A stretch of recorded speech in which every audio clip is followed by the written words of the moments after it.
today we'll be looking at UNISA Grade 6 Theory of Music, and yet again we will be looking at melody writing. So this is my fourth video in a four-part series, so to speak, on writing 12-bar melodies for the Grade 6 level. So I have done a video on a major key before, which is actually what we're going to look at today, but today we're deep diving into bass clef. So today's work, bass clef, major key.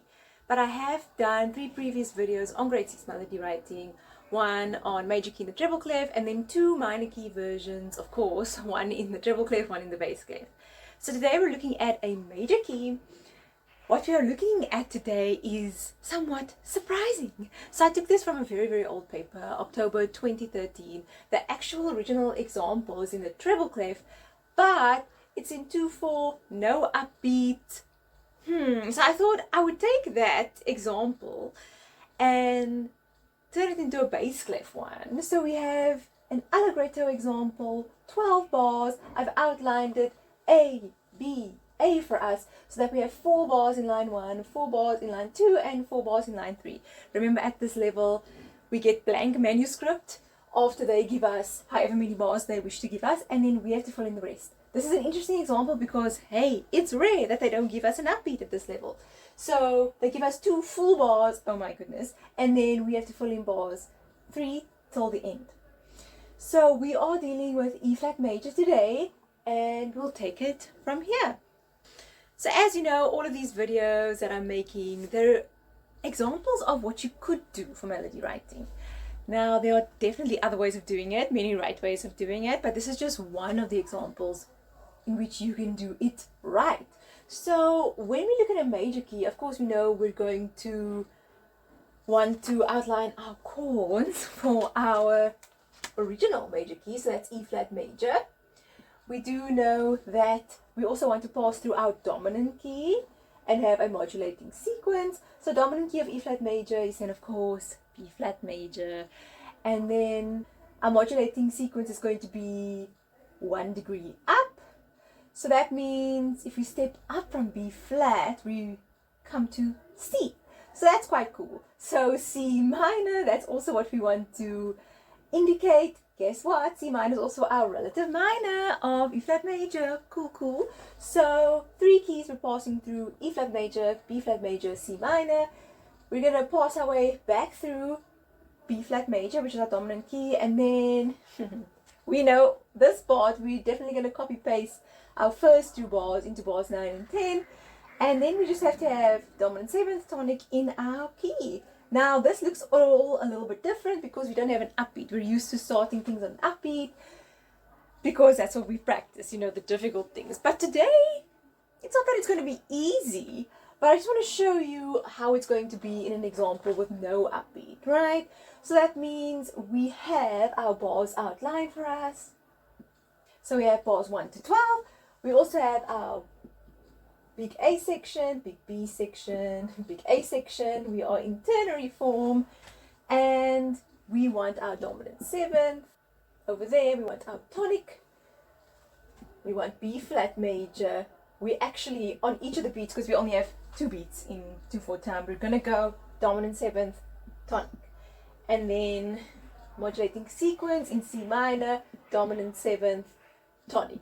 We're obviously used to starting the dominant 7th on an upbeat at the previous bar onto bar 5, but like I said, this is not an upbeat example. We're actually on the beat, so we have dominant 7th tonic in 1 bar, the next bar modulating sequence in the next key, dominant 7th tonic, and then we're going to have back to our dominant key, which is B flat major, and we're going to have this full bar dominant 7th with this full bar tonic. We will copy paste bar 1 and 2 into bars 9 and 10, and then we will have a dominant 7th in E flat major going to tonic in E flat major. What we do know is we like to start at the end, so a long tonic at the end, it has to be a minim E flat, and it could be this low one, but I'm going to climax to the high one, or so-called high. I guess we're mid E flat over here. There's our last bar. I think even at the beginning, you know, our first A section, I want to end in bar 4 on the long tonic, and I don't even have to think about minusing upbeats because this isn't an upbeat example, which is great. So first things first, I want to phrase. I'm going to phrase my whole A. So that's great. I just need to figure out my dominant seventh. So of course our dominant seventh chord notes in the key of E flat major are B flat, D, F, and A flat. So what I want to do is, I would like to start on my A flat. I do have a note in common with the bar before. Now this bar, we actually don't need to fill in anything there. So in our minds, we don't even have to really think what chord that is, because we know that we want to have dominant seventh tonic here in bars 3 and 4. And they won't give us a weird chord that can't precede the dominant seventh. But if you just look at those chord notes, they can either belong to the supertonic chord or the subdominant chord of E flat. However, that's not our business. It literally can be either or. So that's quite cool. We know that either of those chords can precede the dominant seventh, so we're good to go. And I think I'm just going to have our note in common from this chord to this chord, and that's an A flat. And then from there, I'm going to move. So I need to remember that I'm in 2/4. I only have 2 crotchet beats in a bar, so I can't be too crazy. I would like to use rhythms that they've given us before. So this dotted quaver being to a semiquaver, and maybe a quaver being to 2 semiquavers, or even 2 semiquavers being to a quaver. Who knows? There is a crotchet. But okay, let me go from here. I think I'm going to go A flat, B flat. Use the rhythm that they have given us before. And then I think I'm going to move up to the tonic. I could also fall to the tonic. Okay, so what I'm going to do is I'm going to move up, use a chord note to fall to that tonic. There we go. So you see I used both of our little sub rhythms in this bar. So ta ka ta ta ka, and we have a nice long tonic. Then we need to think sort of beat 1, beat 2, dominant seventh to tonic in B flat major here in bar 5. So we are going to, I think, let us actually start on the root note, which is F. It's actually 1 degree up from the E flat that was in our previous bar, so that does make sense. I think I'm going to do a nice jump, because I actually do want to have that third of my chord to really show that I am moving keys and modulating. So there we go.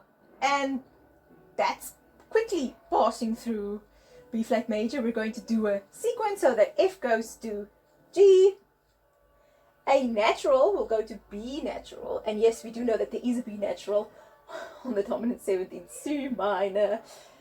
Okay, and then B flat, we go to C, and without us even trying to think about chord notes in C minor, the dominant seventh and tonic, they are there. So this is very interesting.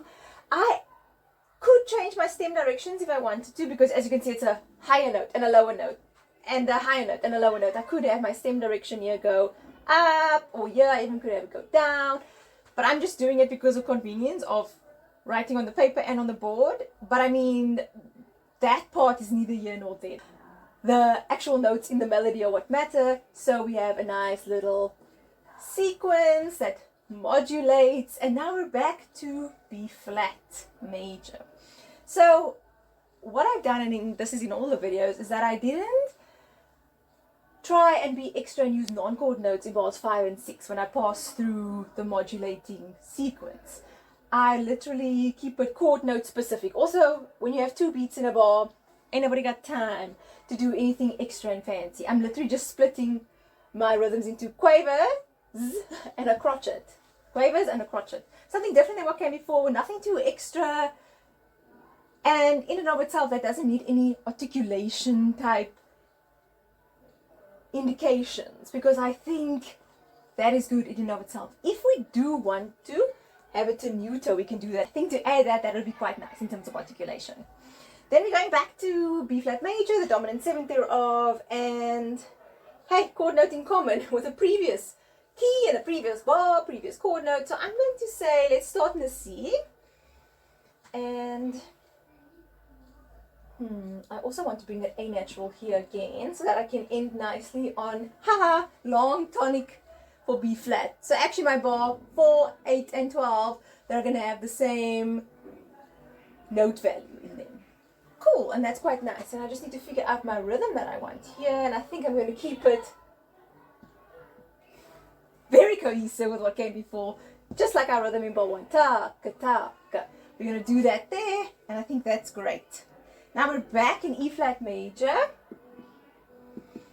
We're back on the tonic chord, and this can either be supertonic or subdominant. And then we have to outline our dominant 7th. And I think I'm going to switch around a little rhythm here. I'm going to do the opposite of this, so that went ta ta ka ta. I'm going to go ta ka ta, and then I think I'm going to jump up there so that I can do this. Okay, so that leads us to our final tonic. We phrase our B section, we phrase our A section, and yeah, I'm keeping the phrasing nice and simple, just phrase A, phrase B, phrase A. There we go, and then we have to add dynamics. So I took this paper from a very long time ago, like I said. This was also from a time where melody writing only counted 12 marks in the grade 6 paper. Now it counts 14 marks, and you know, papers are ever changing, so we don't know how it's going to be marked or graded in the future, or how many marks they want to have the melody writing way or count. But thing is, back in the day they didn't give a starting off dynamic. Okay, so I will start us off with a mezzo forte. I jotted mine down in the opposite, so I went mezzo piano, then I went mezzo forte, mezzo piano, but now on the board I'll go mezzo forte, mezzo piano, mezzo forte, just to show you that the opposite is also true. And then we can maybe climax to a forte at the end, not necessary, but we could, and that will be that. So I'm going to play this for you on the piano, and I do hope that this was a nice way to tie up melody writing at the grade 6 level. 12 bars, not a joke. But when you have a structure, any structure that is right, and you follow it, you can be sure that it will sound good, even though you don't have access to an instrument in the exam when you're doing this. Of course, like I say, now we're doing this, and now we're going to test it out on our instruments, and I hope you do it at home too when you practice your other examples, when you do homework, when you do practice papers, when you just do practice questions. So you'll hear this now. It does sound good, and it's all because it's concrete in the foundation of pure good music theory. So let us try this out. 1 and 2 and 1 and 2 and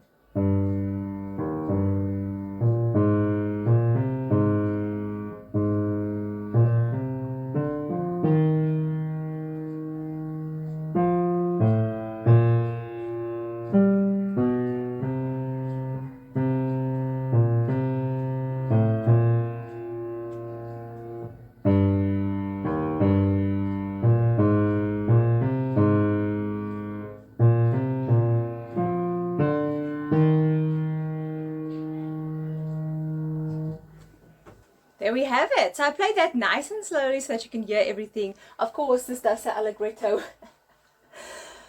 So of course you can hear that twice as fast as I just played it.